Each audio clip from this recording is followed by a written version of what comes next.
ഉദുമ പാലക്കുന്ന് ആറാട്ടുകടവ് റോഡിന് സമീപത്തായി കണിയാമ്പാടിയിൽ വീടിന് തീപിടിച്ച് കത്തി നശിച്ചു. പുലർച്ചെ 3 മണിയോടുകൂടി കെ കുഞ്ഞിരാമന്റെ ഓടുമേഞ്ഞ 8 മുറികളോട് കൂടിയ ആൾ താമസമില്ലാത്ത വീടാണ് കത്തി നശിച്ചത്. വീട്ടുകാർ തൃക്കണ്ണാട് അമ്പലത്തിൽ പോയി രാത്രി 1 മണിയോടുകൂടിയാണ് വീട്ടിലെത്തിയത്. പുലർച്ചെ 3 മണിയോടുകൂടി അയൽവാസി ഹരി എന്നയാളാണ് വീടിന് തീപിടിച്ചത് കാണുന്നത്.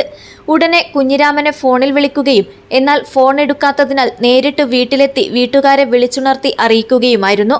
ഉടനെ കാസർഗോഡ് അഗ്നിരക്ഷാസേനയെ വിവരമറിയിക്കുകയും senior fire and rescue officer VN വേണുഗോപാലിന്റെ നേതൃത്വത്തിൽ 2 യൂണിറ്റ് വാഹനമെത്തി 2 മണിക്കൂർ ശ്രമഫലമായാണ് തീ പൂർണ്ണമായും അണയ്ക്കാൻ കഴിഞ്ഞത്. മേൽക്കൂര പൂർണ്ണമായും കത്തിയമർന്നിരുന്നു. വീട്ടിലുണ്ടായിരുന്ന മരം ഉരുപ്പടികൾ, കട്ടിൽ, പഴയ TV, നെൽ സൂക്ഷിക്കുന്ന പത്തായം, മറ്റു വസ്തുക്കളും കത്തി നശിച്ചു. തൊട്ടടുത്ത വീട്ടിലായിരുന്നു കുഞ്ഞിരാമനും ഭാര്യയും മകനും താമസിച്ചിരുന്നത്.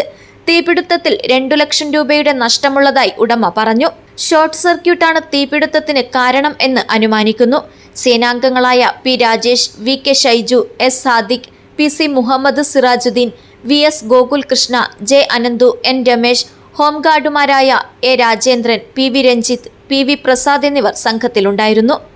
News bureau, Uduma.